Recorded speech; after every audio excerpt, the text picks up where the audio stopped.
Hello and welcome to episode 100 of Toward a Better Life.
Hollow of his veins, and pulsing through our being, the need for him growing, a rush of life eternal when the taste of blood is wine, caught within an earthly dream, with the bright moon staring, in the still spawn of ages, she gifted him with life, for his was the song that was sung in the beginning, the need for sweet release, in the blessing of the night. Come away, come away, come away.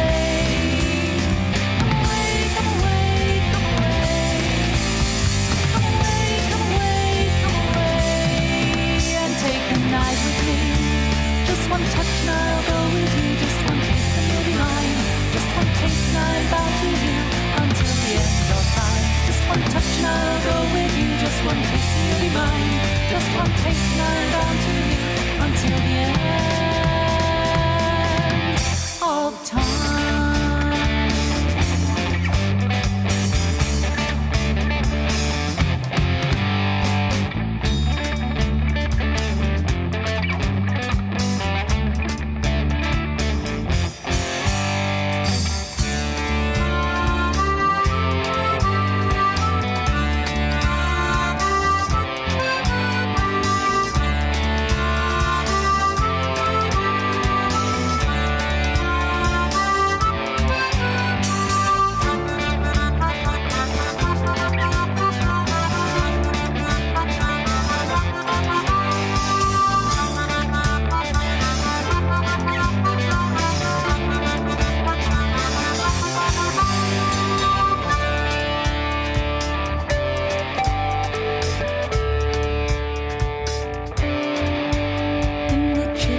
This is your host, Kevin Pennell, and that was Spiral Dance with Winter's Dreaming from their album Through a Sylvan Doorway.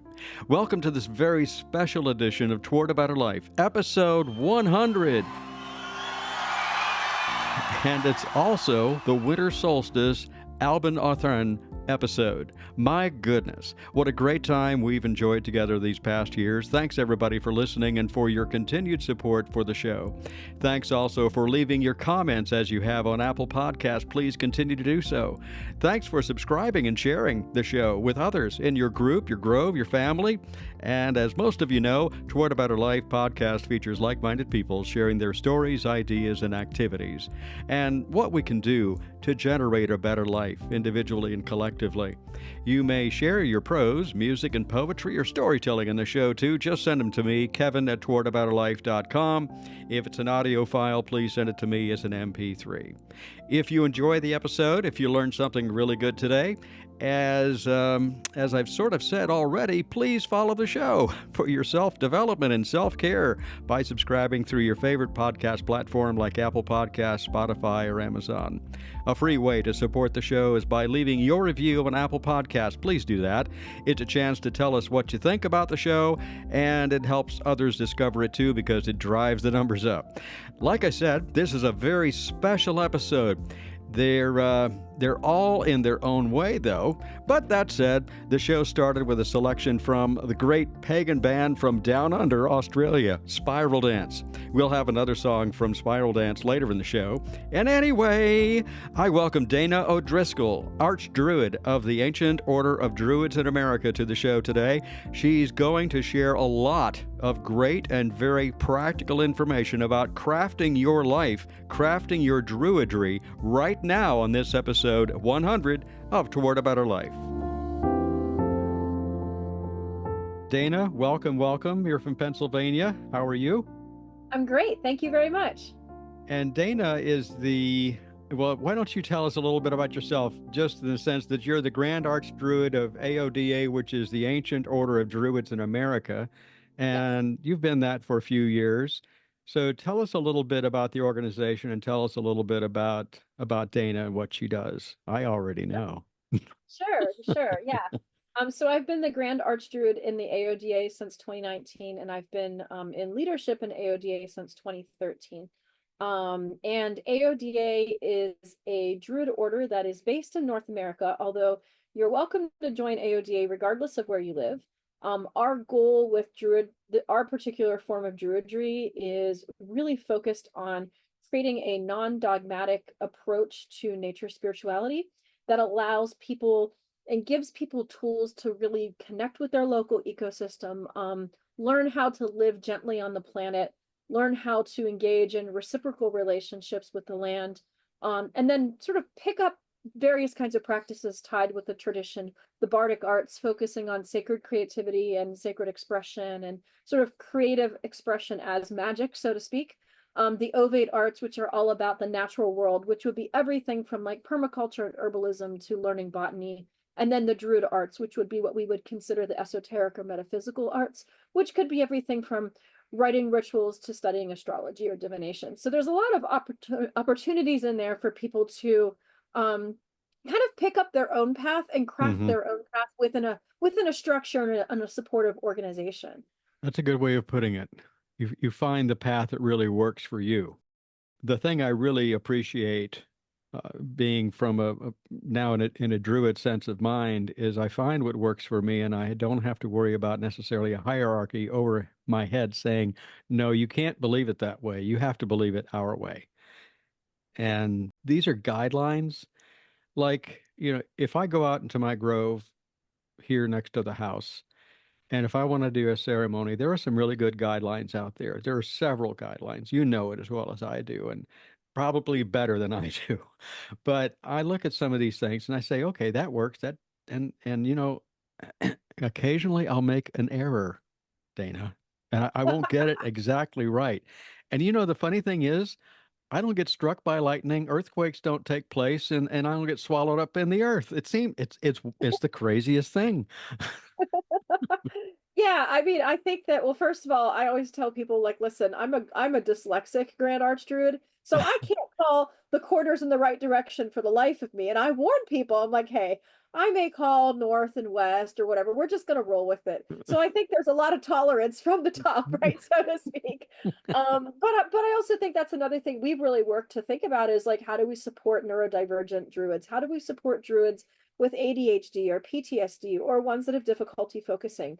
And we've really spent a lot of time talking with our different members to try to not only create some supports for them, but also sort of create a Druidry that is accessible, that is able to be done by different people in different life circumstances. And certainly, I mean, if I was going to get hit by lightning, I think it would have been like, 20 years ago when I started this. I do think that this is a path of learning and growth, and it's really okay. And yeah, I mean, we're really super non-dogmatic. Like that's really one of our major angles, and I would say that's true of many Druid traditions, not just ours. It's this idea that we are united in our belief and reverence of the earth, our desire to connect in a sacred way, but we also recognize that because we live in different ecosystems, even like when I celebrate certain things, like for me, first snowfall is a big deal, or when the maple sap starts to run, like those are really important pieces on my physical landscape that may not be present for a druid in, say, California or Hawaii, or South America. And so part of it is that, we have to be pretty flexible. And yeah, I would be very concerned if any druid was walking around saying that this is what you should believe, because we're definitely not that kind of we're not that kind of druid. And we really feel that belief is sacred and it can be held in many different ways. So I think another part of this tradition is then we end up with people who are doing a lot of blending. So we have a large number of people that blend the tradition with some other tradition, and it might be a birth religion like Christianity or Judaism or Islam. There's only a couple that dabble in that last one, but we do have a couple of members that are at least exploring those connections, or they've left that tradition, but they still feel like they want part of it. We also have folks that are interested in various kinds of other neopagan paths, I'm like an animist druid myself. So there's sort of a rich tradition for people that maybe are coming from different belief systems, because in the end, it's sort of our practices in nature that unite us more than, I guarantee you, it's a sort of the adage, right? You ask 5 different druids what they believe, and you'll get 10 different answers. But we love that, right? Because we also have 10 different ecosystems, and so I think I love that about the tradition, that it's really flexible and open, which allows us to really embrace this sense of diversity, as just like a forest is an ecosystem. A forest is a polyculture. There's thousands and tens of thousands, millions of diverse beings in a single acre of a forest. That's sort of how we see the Druid tradition. We don't want to be corn. We don't want to be a cornfield, right? We want to be a forest. And I think that then when we recognize there's everyone has different pieces to contribute, it can become, a pretty cool thing. I know on the OBOD site, for those that are members of OBOD, we have the hearth, and somebody posted a picture on the hearth. I think it was either yesterday or the day before. It was really cool because they said something to the effect of, here's one. It had the idea of, look at this beautiful survivor in this ditch. And if you look in the ditch, yeah, there's a beautiful flower there, but then you really start to look and you have moss and you have rocks and you have a little stream and you have little trees and you so it's a universe of microcosm, if there is such a possibility. To me, it's just amazing. And some years ago, I was really humbled to think about something that among the indigenous people in North America, and specifically there was a friend of mine who's a Penobscot from the northeastern woodland tribes, and he used to talk about the old ones in the sense of the stone people. And we're not talking stoned people, we're talking stone people, the rocks. And he says, if you really stop to think about it, they're the most brilliant and the wisest of all of them. And they said, well, why would you say that? And he said, well, it's quite simple. When was the last time that you picked up a stone? And I said, well, the other day. He says, why did you pick up the stone? Well, I looked at it, I thought it was kind of cool. And so let's talk animism. I mean, Right. and they say, oh, you really believe that stone talked to you? Great.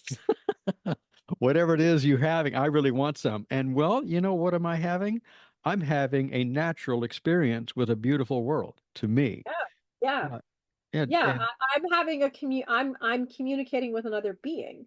yeah. And I'm having and that is an ancient being that is way deserving of my respect and reverence, even to the Hmm. point where should I ask permission before I pick that stone up? If I'm Hmm. going to put that stone in my pocket and take that stone home, hey, grandmother, stone, am I allowed to take you home? Do you want to be in my life? You know, I sort of ascribe to that philosophy. Not all druids do, but I consider it sort of deep animism. If I'm going to live as an animist, I really need to like honor the fact that every other being has their sovereignty as well, right? So your screen behind you shows something of a creek or a brook, and I have to tell you Yeah. that we were out walking one day nearby in a place called the Arboretum, North Carolina Arboretum, and there's a place down there called Bent Creek, and it's a little run alongside of a pathway that's within the Arboretum itself, and it's like 430 some acres of state land that's in there that's operated by the university system. So anyway, we're walking along, and Dana, there was a stone that was, I'm going to use the term, was out of place. Huh. And you had all this gravel, and you had a lot of road gravel there. You had, a few little pieces of granite, several pieces of granite and stuff. And I saw this smooth stone. I mean, it was like completely out of place. And gee, do you think that stone was talking to me? Oh, absolutely. So I bent over and I picked it up and I did exactly what you said. I because I asked, I said, "Do you want to go?" And it said, "Yeah, I want to go." I said, "Great." Then I put it in my pocket and I'm walking, Yeah. walking, walking. We're walking probably, maybe a quarter of a mile, and we're still along the creek. And the stone says to me, "Okay, here's good." Yeah. Totally thought that.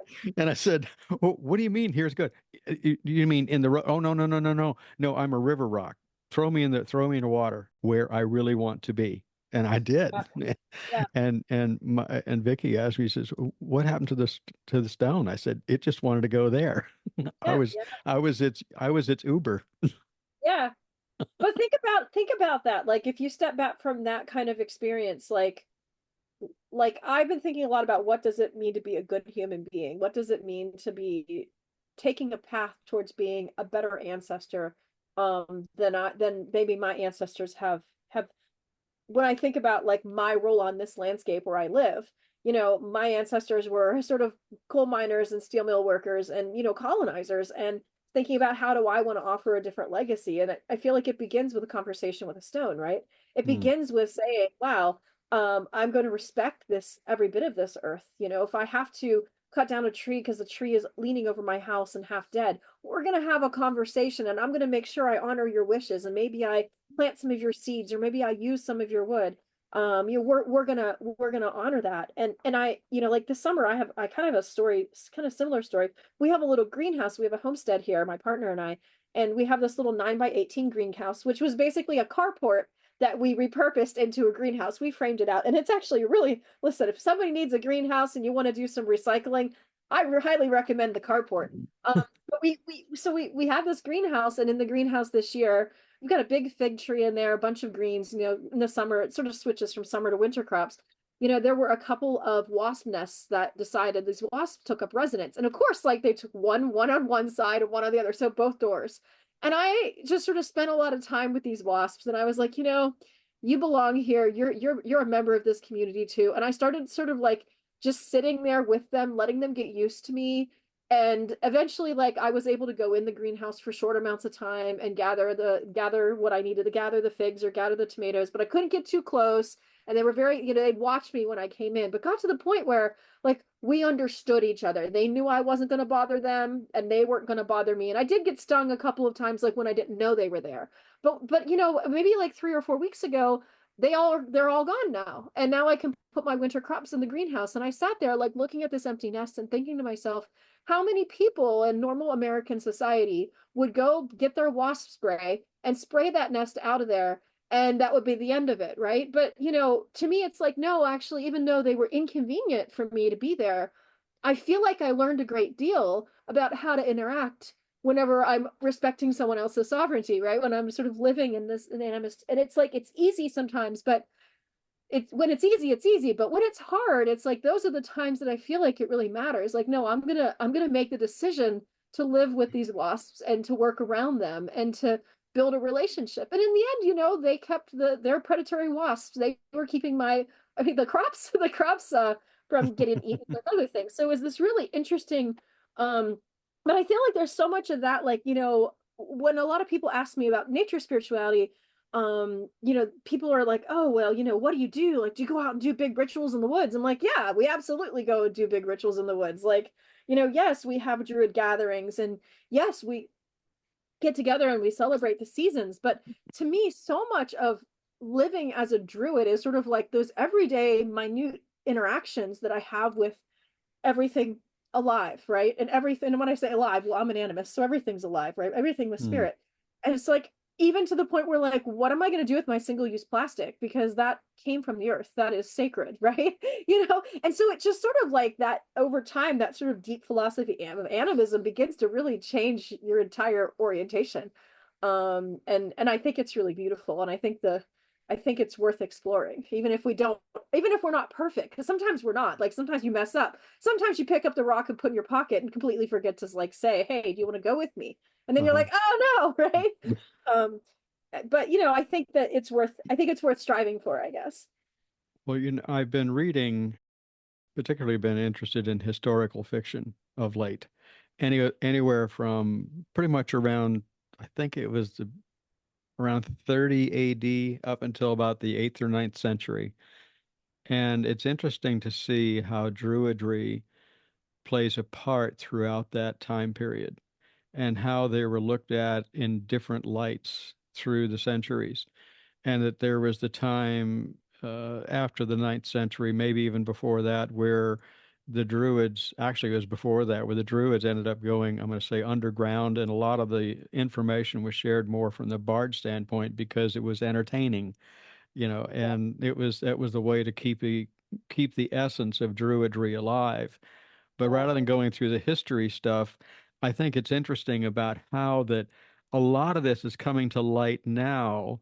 We're in the 21st century. So basically, we're 2,000 years hence from where I'm reading. What does Druid mean in the 21st century? And you've already begun the conversation that a lot of this stuff is still the same as it has been. It's just been packaged a little bit differently.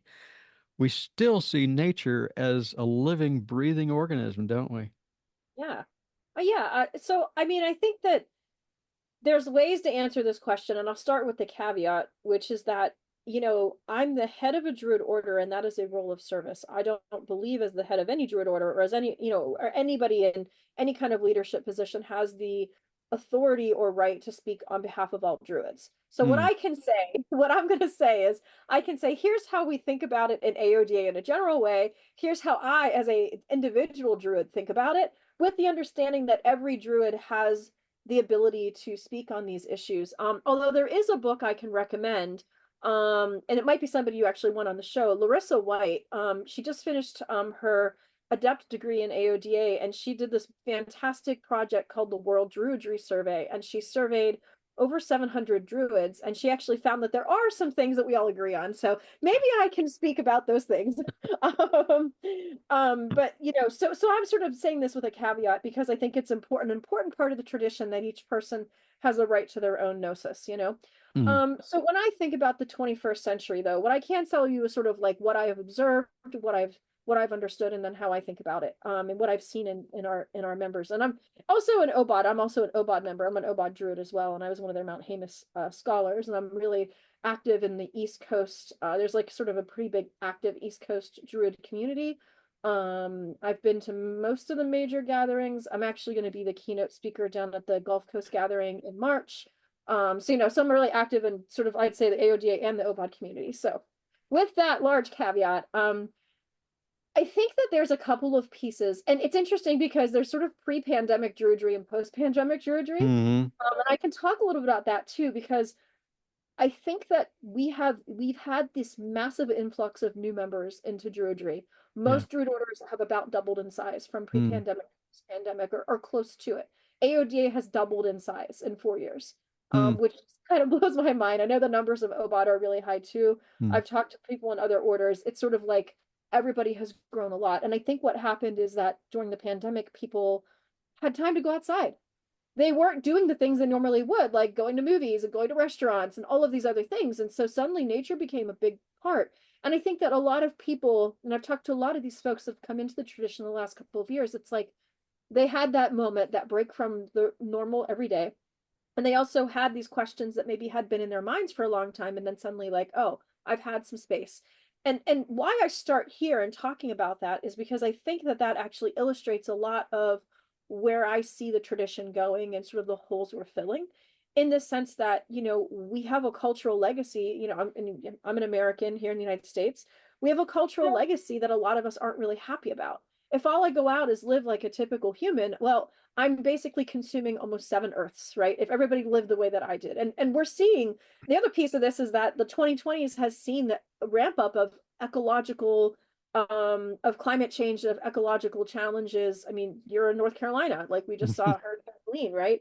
And so we're seeing these extreme weather events, and we're starting to really experience like, hey, humans are not having a good impact on the earth, right? Like generally speaking, it's not good. So I think that there's this confluence of like many people recognizing that things that humans need to sort of come up with a new solution because what we're doing is clearly not working.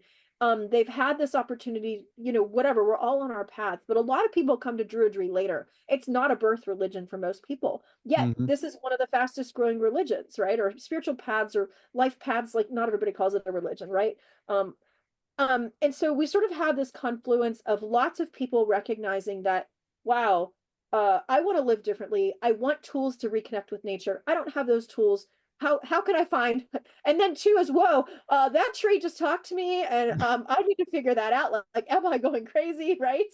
But also this sort of deeper sense of like, what do I do? How can I live as a human being when I'm experiencing climate change, when I'm watching the actions of other humans kind of rip apart this world, you know, and cause these, and so it's complicated. Like, it's really complicated. And I think each druid has to sort of figure out, well, what does that mean? Some people go radical and they like go way into like homestead. That's kind of one of the things I've done is like go pretty much went way into homesteading and really growing my own food and my own medicine and practicing herbalism and practicing permaculture. And really like over a period of 20 years as a druid, you can't even identify the person I was to who I am now. But there's also folks that, you know, are doing like land healing, like, or physical work, or, you know, doing rituals. I mean, there's so many people doing so many different things.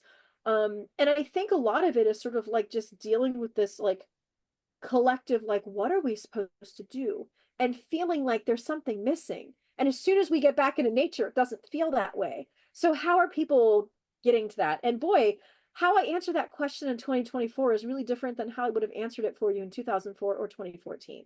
And so I do think there's, I don't know, there's so many other pieces I could say to this. So maybe I'll stop talking now and you can ask me something else. But I'm just sort of, it is like this, it is this really interesting time. And I think that so many people need the tools of reconnection. And it's really exciting to have some of those tools that we have made available to people. And in a way, you know, we're a nonprofit organization, like we're here to serve our members. So, you know, join, and like, you don't even have to join. Our curriculum's on the website. You can just work through it, you know, or take the pieces you want. But sort of like having those tools, right? You've got Druidry 101, right? Yeah, that's on my website. Oh, we're going to mention it again at the end, but go ahead and give us some website information if you could, Dana, about getting in touch. I do feel like maybe 20 minutes ago you asked me to introduce myself and I never actually did. So maybe I'll do that right now. Yeah, so I'm Dana Driscoll. I've been a druid about 20 years. I'm an animist druid from Western Pennsylvania, the Laurel Highlands region. I write at the Druid's Garden, that's thedruidsgarden.com. I have a blog. I've actually been blogging since about 2011, so it's been a minute. I think I have something like 700 some posts on there. And I also have several books out, and I have another book coming out next year. So I have Sacred Actions, a new book on land healing that came out earlier this year. I have a Sacred Actions journal. And I also have several tarot decks and oracle decks I've produced, including the Plant Spirit Oracle and the TreeLore Oracle and those sorts of things. So I not only am I really committed to what I would call the ovate practices of sort of regenerating my local ecosystem and thinking about how I can be a good human and a good ancestor and thinking about how to leave the land better than I found the land. But also I'm really committed to the bardic arts. So we could talk about the bardic arts because I actually think like some of the stuff I just talked about is really hard. So how do we make sure we're okay? Oh, you go in your art studio and paint for a couple of hours. Always does the trick. Mm-hmm. Well, just so that people get a good idea, when we talk about like OBOD is Yeah. the Order of Bards, Ovates, and Druids, and we're using these terms, like we're used to it. Yeah. But for someone that's tuning in, maybe the first time, and they're intrigued by, oh yeah, I'd like to really to connect with nature and that sort of thing. But what in the world is an ovate? What in the world is a druid? Aren't they all Yeah. druids? And so there's a lot of there is terminology out there, and there is like anything, there's a learning curve. But it's interesting that these terms have always been around for thousands of years Yeah. and it's something that you just kind of find your niche. And I found in my own walk, as well as reading of others, that for right now, I'm in the bardic level, but you have to begin someplace. And Yeah. I've just found that there are also already traits of me in druid. There's already traits of me in ovate, and you can why can't you be all three? Yeah. At any given moment. At a given moment, I might be more ovate because of doing some healing work or things of that nature. On the other side, if I love to sing, and it's part of my Welsh Scottish stuff, and I love to sing and love music, and I like to write. I write my blog, so that's the bardic side. And then the Yeah. druid side, that's where you really get into, I'll say, some of the deeper stuff. And is all that making sense, do you think? Absolutely. I mean, I think the different orders and different, so a lot of the orders we're talking about are teaching orders with the goal being that people come and they want to learn how do I be a druid and we have curriculum. And like OBOD sets the curriculum up differently than say AODA or ADF. But I think that these three classical paths and I should say, since we may have folks that aren't as familiar with this tradition, is these go back to antiquity. So there were actually three classes of people. There were bards, there were vates, and there were druids. Hmm. And this is one of the things that this modern tradition has inherited from the ancients. We do interpret them a little differently, but I think it's for me, deepening my druid path has almost required me to look at the intersection between them. Now, when you're Hmm. starting, it is good to just say, okay, I'm going to work on an ovate practice or whatever, or because it's almost like you do have to learn these different pieces, right? and Hmm. and it's hard to bring all of these different things together without learning them first. So there's a real value in that. In the same way that if you're going to learn an instrument, you need to put 20 or 30 hours into it before you even start sounding even halfway decent, where you might even talk, like play it for somebody else. But at some point, you get really good at that particular thing, and then that's where I really believe. Like, I don't see these as separate paths. I feel like the the places where I can braid the three together are Hmm. really, really valuable. So, Yes. for example, I can point to like some of my artwork, right? I'm an herbalist, so I will go into my garden and I'll cultivate an herb like rosemary. I'll talk to the spirit of the plant, maybe, and that's sort of ovate stuff, right? I'm cultivating the herb. I learn how to use rosemary as an herbalist. Maybe I will at the beginning of the season, and I'll also write a ceremony and do this beautiful ceremony under the light of the moon for rosemary. Okay, that's a druid thing, right? So now I'm bringing in ceremonial aspects, magical aspects. But then maybe I feel really inspired by my interaction with rosemary, and I'm going to go paint rosemary or write poetry.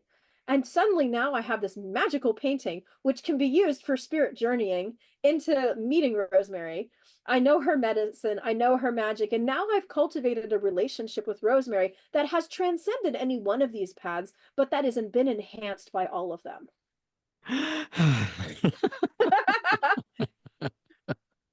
And everybody, that is not a, oh my, boring. That is more of a wow.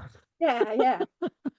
because you walk outside, and what you were talking about a couple of minutes ago, Dana, particularly since if there's a positive outworking from COVID, it's exactly what it was. It made people go outside. It made people look at stuff. It made people look at the natural world.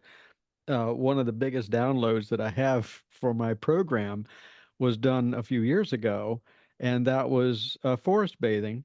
And of course, somebody that doesn't know what that is, they think, I actually have had people look at me when I talk about forest bathing and say, "What do you do? Have a claw tub out in the woods?" And I say, "Well, not really, but close." Yeah.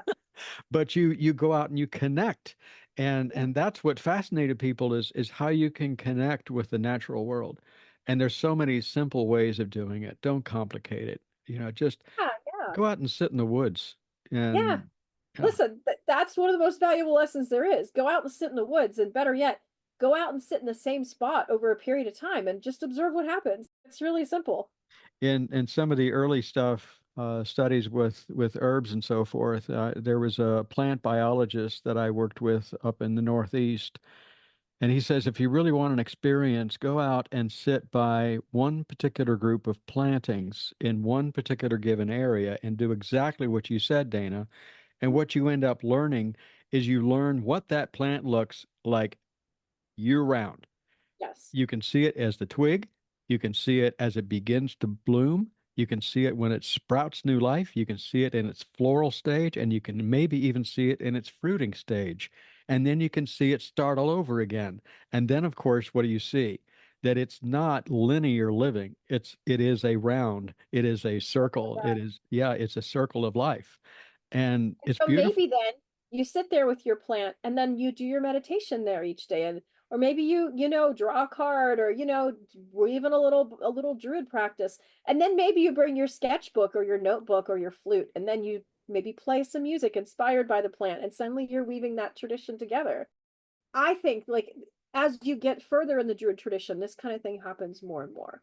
Yeah. Once you've been doing this a while, it seems so natural. Of course, these three go together, and it really makes like I've been really thinking a lot about the ancients. Like, we don't have a great deal from the ancient Druids, but the pieces that we have make a ton of sense the more you work with them and the more you think about, well, why were these the divisions? Why were these the three different categories of Druid practice, so to speak? Why would they split them up that way? You know, and once you've tried living that, you can kind of see, oh, because I do need a creative spark in everything. That Hmm. my creative force that I bring out of me is no different than the creative force of the universe. Hmm. The Awin within me is also the Awin on the land, the creative force of the land, right? Hmm.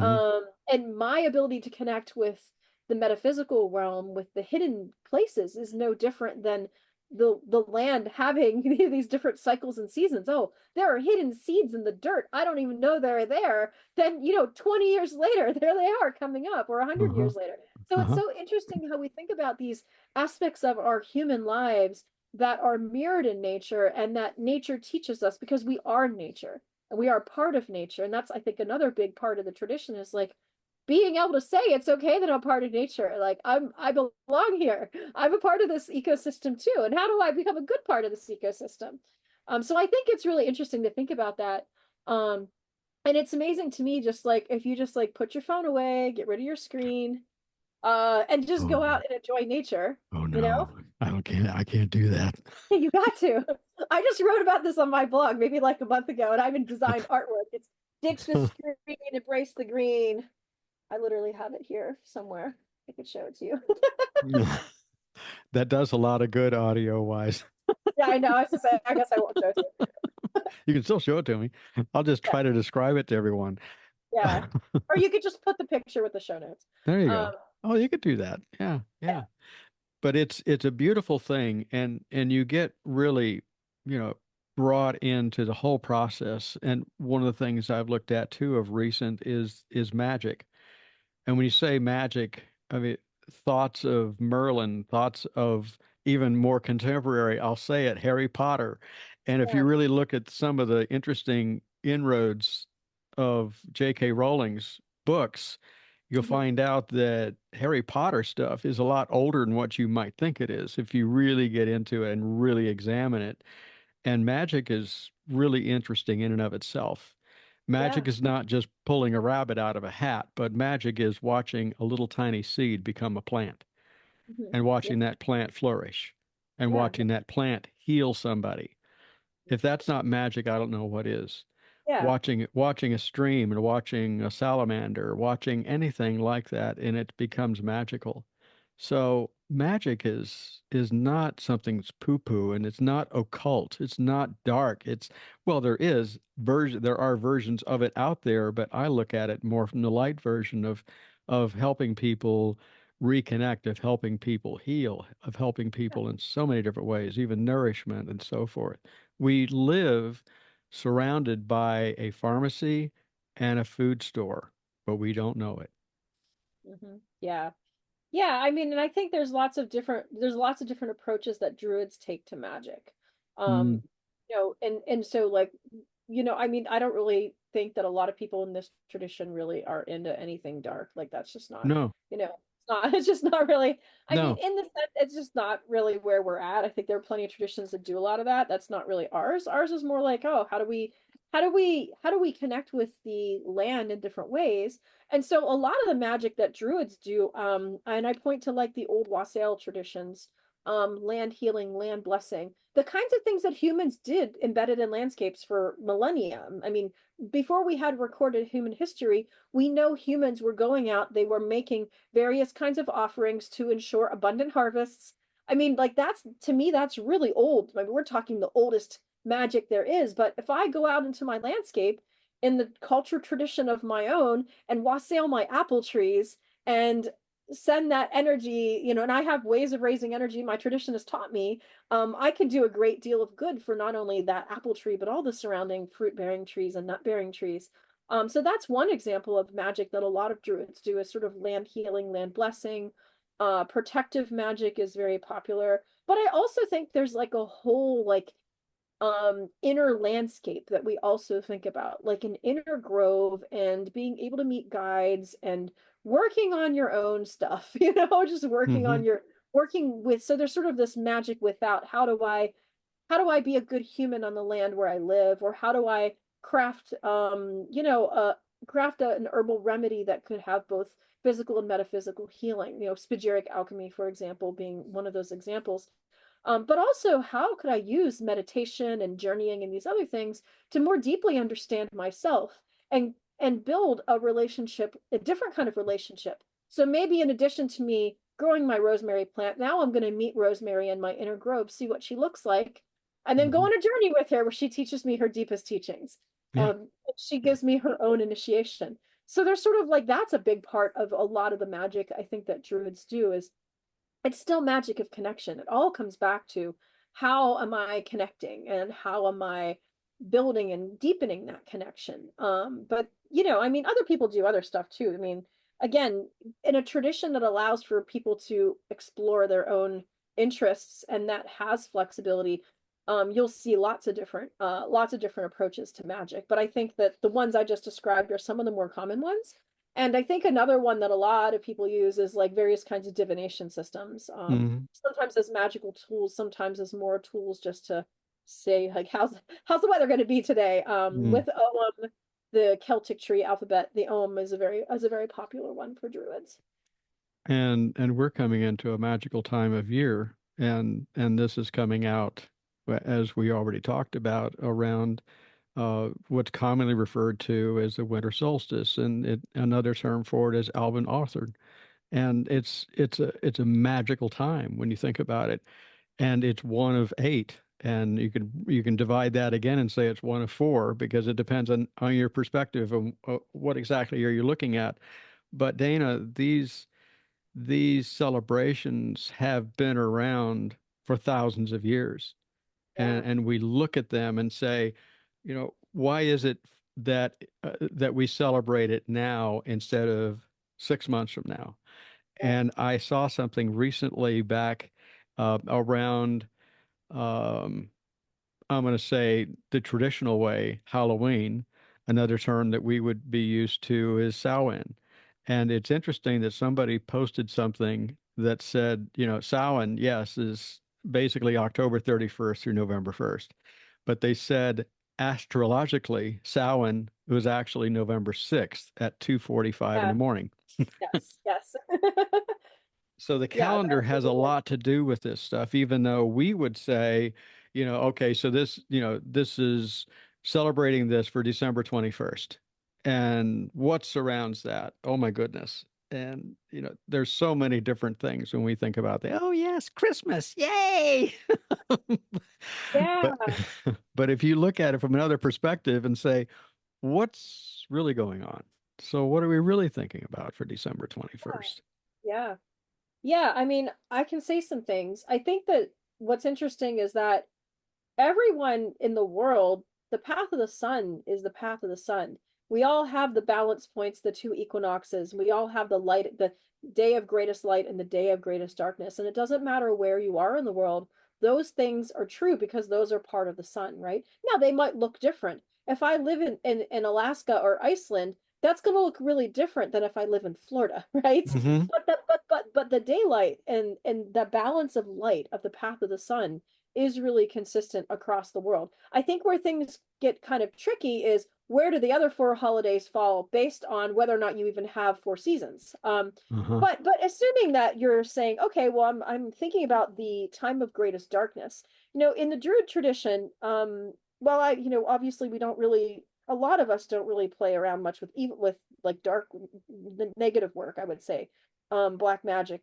We do respect darkness in the sense that that's part of nature, Hmm. and actually a lot of druids, I think when you first come into the tradition, a lot of people in Western society have a lot of hardship around winter solstice. People get seasonal affective disorder, but also it's like it's this time of kind of chaotic craziness with all these parties and all this and that and all this, like, it's kind of a time of excess.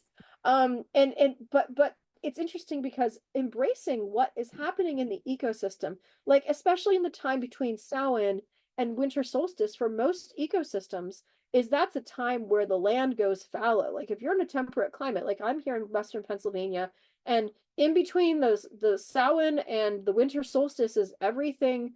All of the annuals die and drop their seeds. All of the leaves fall. My garden is done. It's got too many frosts and freezes.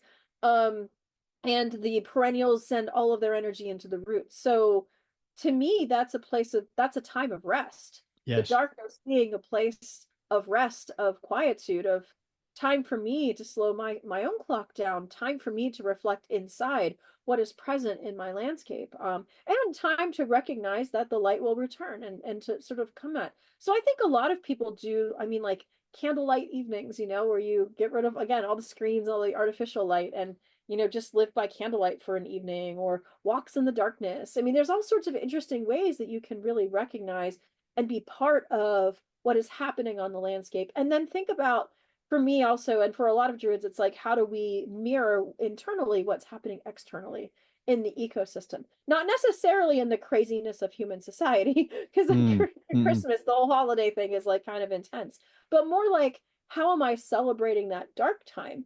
And how am I allowing myself and my own energy to go fallow for a while so that I can come back in the spring equinox and be ready to grow again too? And I think that's really valuable because the cultural narrative that we receive is that we're supposed to always be on, we're supposed to always be productive. There's such an emphasis on productivity and efficiency, which, I mean, I could go on a tangent about that a lot, right? But these are cultural narratives that sort of assume and push us into the place where we're always supposed to be at the summer solstice. Like mm, you're always supposed to be like they want you in the summer solstice year round, but that's mhm. not really how the land works. We as beings, we are animals that live on the land. Like, how do we return to those deeper cycles of nature? So like for me, I pretty much take January off. Like end of December to January, I do a 10-day spiritual retreat.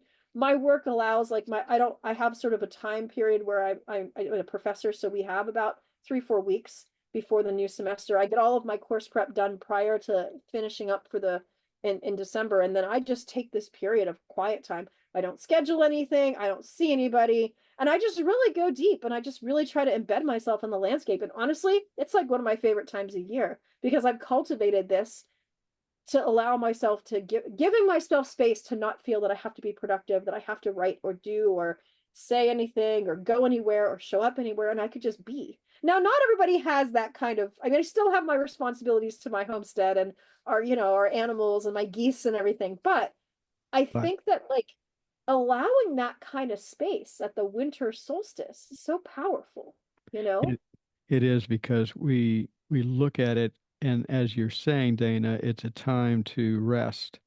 And yeah, we still have things to do around, and like you're saying that you have things with animals and so forth of your homestead, and yet at the same token, we can look at those animals and see that they're moving slower now.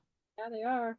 And you look at those that hibernate, and some would say they talk about bear medicine, and they talk about how the bears, this is not a this is a hibernation thing, they say, and fully understanding what does hibernation mean. Hibernation just means they slow everything down and they do sleep longer, but it doesn't necessarily mean that they're going to sleep for 3 months. You Yeah, know, they will get up, but their perspective is different. They're not, and I loved your analogy that we're not always in the summer solstice. You know, even though Western society tells us we have to be. No, we yeah. don't. You know, and We that's, should I think, reject and I think that's part of the stuff that to try to instill in the world around us and saying, okay, we can learn to slow down. We can take it easy. We can look at seasonal affective disorder in a positive way, saying that, yeah, it's dark, but we also know that it's going to be light. yeah, yeah. And that's And yin and yang, isn't it? When you yeah, think and about then it. like what opportunities would you have when it's dark? Like right now, it got dark at like 5:15 today because we just Yeah. had the time change.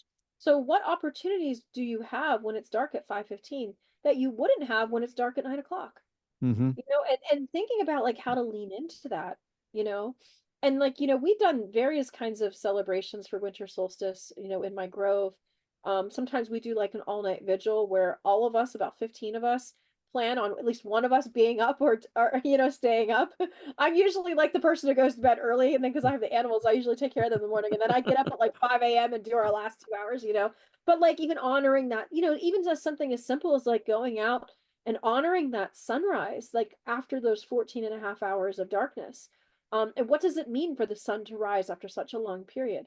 But also, like, what are you doing in those 14 hours? Maybe you should work to get 9 or 10 hours of sleep that night, Yeah. really taking, to me, a lot of druidry is like paying attention to what's happening just in the world around you and recognizing that nature is your sacred text, nature is your book, right?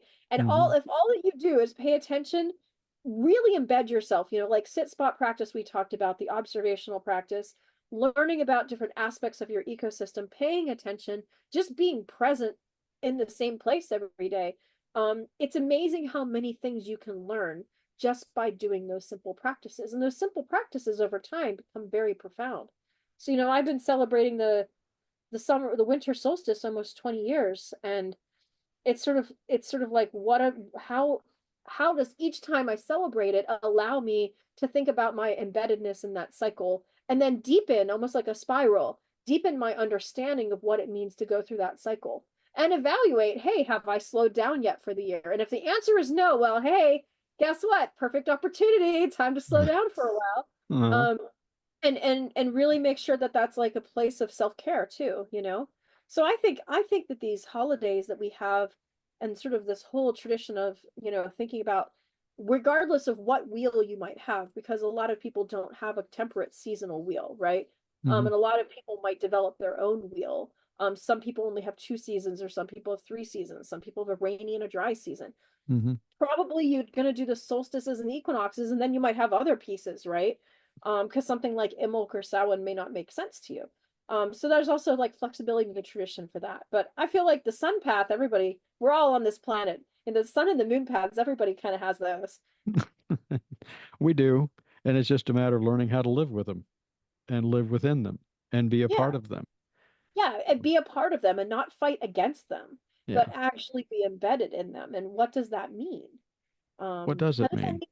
Yeah, what does it mean? I mean, I just gave you a sense of what it means for me, what the winter solstice means for me, where I really do like actually give myself a 10-day hibernation. And people know. I put it on social media, all my friends know. I call it going dark. I'm like, Dana's going dark. Don't bother Dana for 10 days. She will not respond. I'm like, if it's an emergency, they can tell my partner and then he'll get me. But otherwise the phone is off, the screen is off, nothing, right? And it's a time of deep introspection and reflection. And that kind of developed over a long period of time for me. But everybody does their own thing. And I think part of it is like, what does that mean to you? Yeah. And how can you find those moments of time to create sacred time and sacred space for yourself? Make it personal for you. Of course, yeah. Just because Dana does it her way and Kevin does it his way doesn't mean that you have to do it Dana's way or Kevin's way. Try it Oh, your way. your way. Yeah. And Just you can do it take a your little, way. yeah, you can take a little bit out of this and a little bit out of that Yeah. because this feels good. This doesn't feel exactly right, but it's okay for them, but it's not exactly right for me. But I do like this over here. And that's all okay. It's okay. Not only is it okay, it's encouraged. I Yes. can't tell anyone else how to be their own druid. That would be a bad idea. Even Mm-mm. if you literally lived down the street from me, I still couldn't tell you how to be. Like I couldn't say, here's what you should do, right? That's not how the tradition works. You've got to find your way. But I think that the more that you pay attention to these things and try different things, read different books, talk to different people, listen to podcasts like this one, like learn how different people celebrate this sort of turning of the wheel of the year in different ways, and then figure out what's exciting to you and what makes a lot of sense to you, and then embed that. Yeah. So we've got your website that you work with, the druidsgarden.com. We've got I think if they put in AODA, don't you get a connection through that too? I don't remember Yeah, but what. it might be, I feel like it might be the second link because I think there's also another AODA in Canada. So if you go to aoda.org, you'll get That's it. us. Okay, aoda.org. Yeah. And Yeah. and if you go there, there's a lot of really good opportunities to look, to become part of, to join in. And it's even in the sense that you can, if I'm not mistaken, correct me if I'm wrong, Dana, but if you just want to join, that's fine. But if you want to take it to another level, you can. And there are different levels of participation that are available. But above all, I say above all, within that, I should say, are opportunities that people have to learn what it is to learn. And I Yeah. know that with OBOD, we have people that come in, and I'm sure it's the same way with AODA, that it's really beautiful that we all try to support each other. And it's really interesting to see some people would say, well, they'll give some kind of a scenario of, well, I've seen it done this way and I really can't do it like that. How in the world do I do it? I know one comes to mind is I heard someone say that, we talk about, for an example, going into a really good meditative space. And the way that you would do that is you have both feet on the floor and you just kind of put your hands on your laps.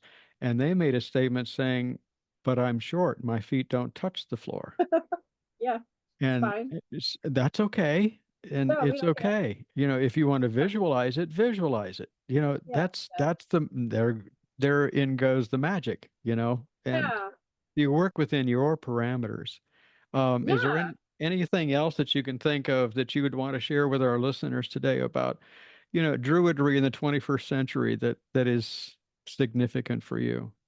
Um, I think one of the important things to realize, I mean, this kind of goes right to what you were saying, is that I think that a lot of people come from birth traditions where there is a clear right and wrong, and there are clear expectations of spiritual leaders, of family. There's a lot of pressure for conformity. And so a lot of people come into Druidry and not realize the tradition is so open that isn't that, like, again, it's like no one's telling you what to do. Like Mm. I literally sat here and told you I'm not any more of an authority on this than anyone else, right? Mm. And here you have a head of a druid order saying that. So there you go. But I mean, I know about the tradition, I know a great deal about the tradition, but I can't tell you what to practice, right? I can make suggestions if you had questions and you wanted some mentoring and support, but like that's kind of where I would see it. And so I think that this idea of sort of crafting your own practice is really unique, and it can be really difficult, and it can be really overwhelming because there's so many options, right? And so the way that I like to talk to people that are new to the tradition or thinking about maybe joining the tradition is, listen, if you're planning on being in the tradition in a year or two or 5 years still, then you don't have to do everything all at once. And really, it's all about the journey. So just start small, start somewhere. Start by going into the woods once a week or into your backyard and spending time with plants and see where that gets you. Find, I do recommend that you join. Look, there's probably like 15 major druid orders out in the world. There's lots of opportunities. Each one has a different angle. Find one that like speaks to you, that you like. You don't have to join AODA or OBOD. That it might be that a different order and a different path. Some of them have more strict structures than others. Like some of them are more neopagan or require polytheism, and some don't. So if you're not a polytheist, and you don't have to be, that's another thing. People are like, oh, I need to go find my God. Well, some of us don't have any gods at all, and that's totally okay. Those are sort of in the animist tradition. We're like, oh, well, I'm way too busy. I literally am like, I'm an Appalachian mountain woman. So I am so busy working with the mountains. I have no time, for anyone else. So you don't have to find a God. You don't have to do any of that. It's really just about like, how are you cultivating your relationship?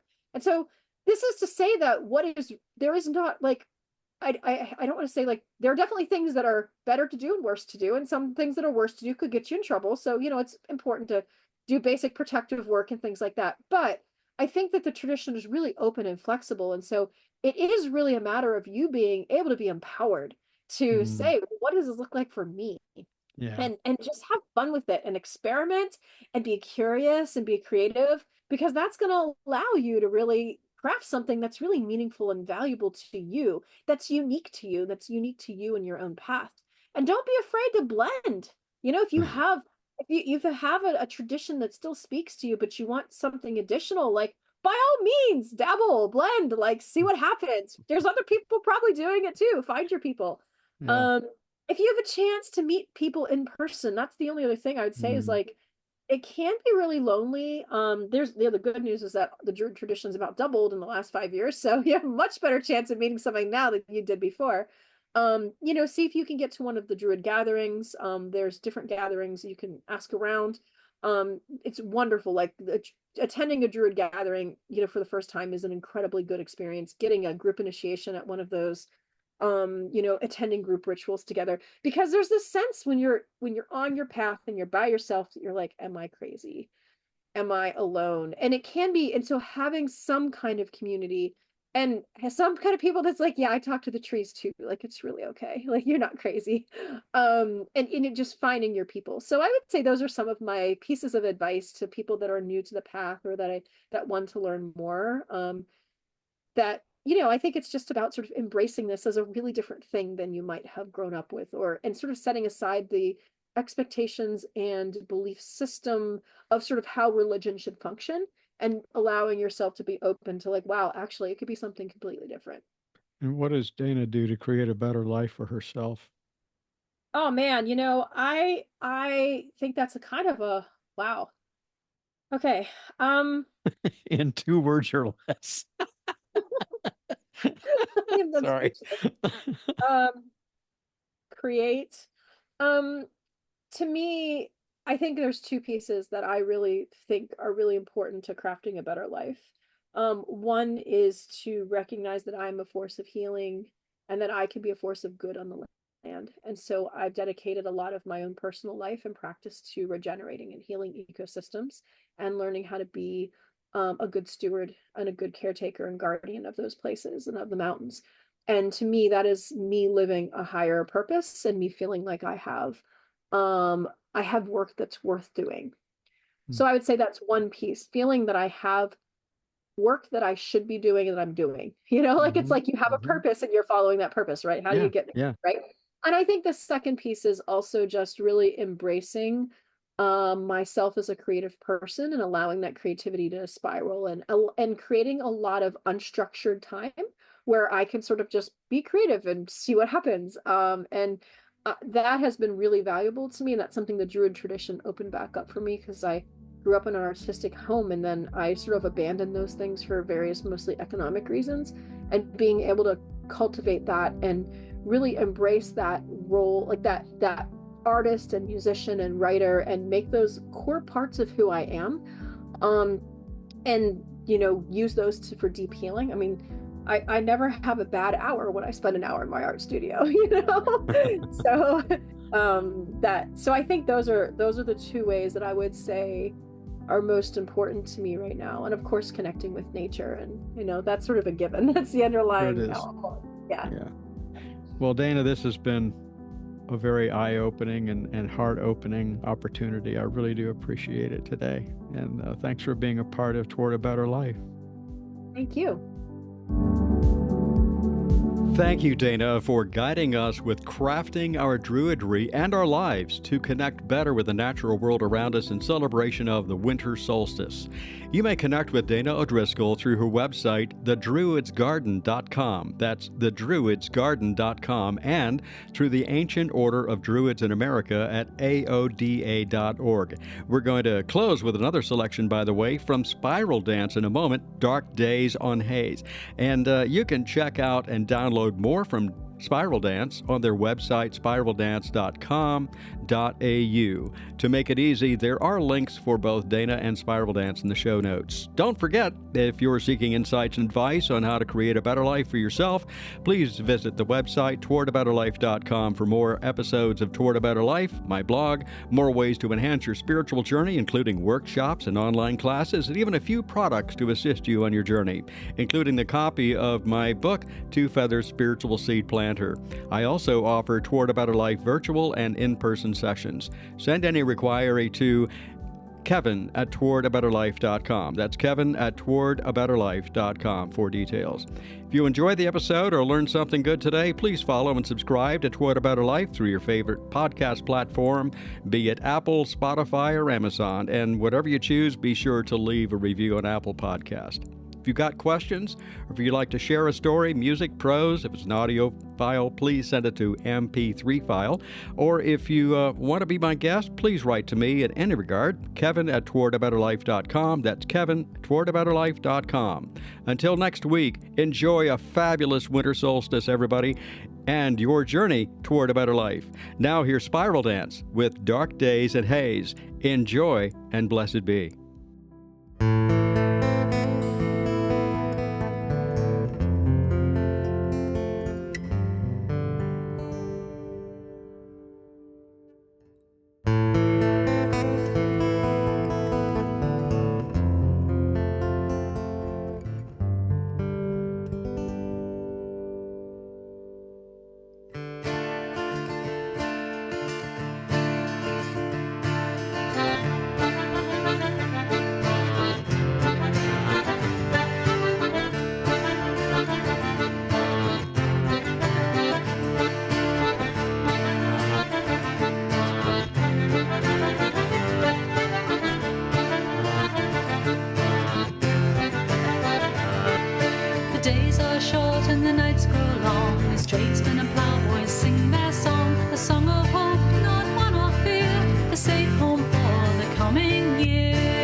In a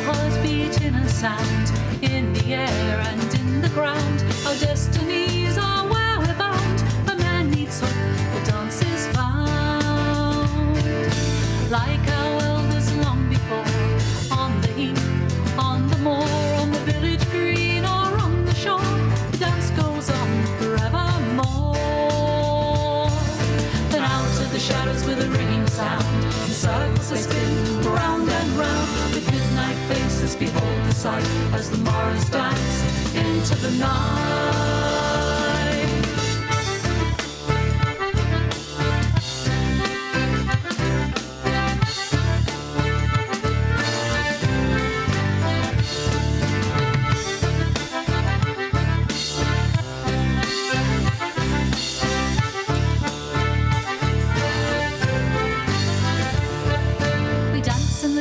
Give thanks once more for the new year coming and the one that's all. We dance again upon the earth, for life, for death, for rebirth. Then out of the shadows with a ringing sound, in circles they spin round and round, with midnight faces behold the sight, as the morrows dance into the night.